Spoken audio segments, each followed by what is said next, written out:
जो एक जहाज में बैठा था, और वो जहाज में और 500 लोग बैठे थे, और वो जहाज जा रहा था और जहाज उलट गया। कहानी सुनिए। तो वो 499 लोग मर गए, एक अकेला आर्किटेक्ट बच गया, और वो कोई अपरिचित अनजान आइलैंड पे पहुंच गया, और वो आइलैंड पे वहां गया, रुका 2 दिन 3 दिन, उसने राह देखी कोई आवे उसको बचाए, लेकिन कोई नहीं आया। क्या करता? तो वो तो खुद आर्किटेक्ट था, तो उसने वो आइलैंड पे घर बनाना शुरू कर दिया।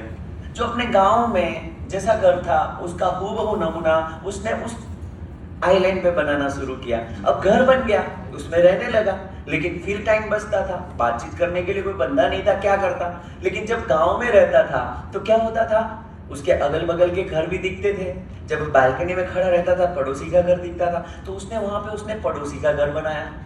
उसने पूरी लाइन बना दी, जैसे गांव में था वैसा हूबहू नमूना। उसने वो दुकानें बनाई जहां पे वो माल खरीदता था, उसने वो हॉस्पिटल बनाई जहां दवाई लेने जाता था, उसने वो स्कूलें बनाई जहां पे उसके बच्चे स्कूल में पढ़ने के लिए जाते थे, उसने वो मंदिर बनाया, उसने वो मस्जिद बनाई।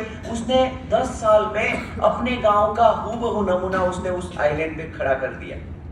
अकेला था, इसीलिए कि भी अपने गांव की फील मिले उसको, कोई रहने वाला नहीं था वहां पे, वो खुद अकेला ही था, लेकिन उसको अपने गांव में है ऐसा फील मिले, उसके लिए उसने पूरा गांव का नमूना उसने बनाया। 10 साल के बाद कोई जहाज वहां से गुजरा, उनको पता पड़ा कि इधर कोई बस्ती मालूम पड़ती है, वो आइलैंड पे रुके और उसको देखा, बोले यार आप लोग जिंदा है, आप जिंदा है, हमको तो लगा आप समाप्त हो चुके होंगे।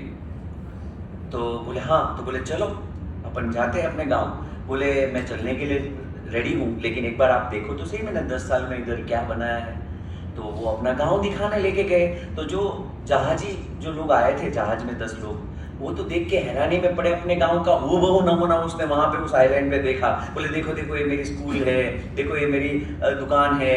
तो वो सब दिखा रहा था, सब देख रहे थे, हैरानी में पड़े कि ये क्या है। और फिर वो मंदिर दिखाने के लिए लेके गया, तो वो मंदिर की सीढ़ियां चढ़ रहे थे, तो बाहर से आए जहाज में आए लोग ने पूछा कि ये तो मंदिर है जहाँ पे तू प्रार्थना करने आता है, समझ में आ रहा है, लेकिन इसके ठीक सामने भी एक मंदिर मालूम पड़ता है, वो क्या है? बोले वो भी मंदिर है, लेकिन देखो वहां कोई नहीं जाता, वो मेरे दुश्मन का मंदिर है, और वहां पे 5-6 साल से कलर काम भी नहीं हुआ है, ये मेरे दुश्मन का मंदिर है, जो मेरे गांव में भी था और मैंने इधर बनाया।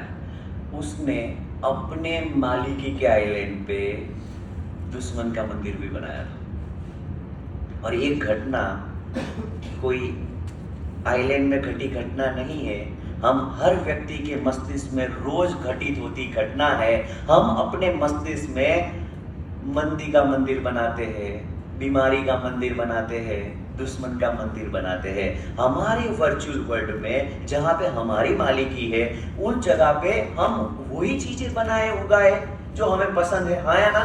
लेकिन अक्सर हम अपनी खोपड़ी में मंदी के बारे में सोचा तो मंदी का मंदिर बन गया, बीमारी के बारे में सोचा बीमारी का मंदिर बन गया। तो ये आपको ध्यान रखना है कि आपके वर्चुअल वर्ल्ड का जो आइलैंड है वहां पे आप क्या बनाते हो। कहानी समझ में आई? वो बंदा आइलैंड में था, वो अपनी खुद की मालिकी का आइलैंड था, वहां पे उसका कोई दुश्मन नहीं था, लेकिन उसकी खोपड़ी में उसका दुश्मन जिंदा था, हेलो, और उसने दुश्मन का मंदिर बना लिया।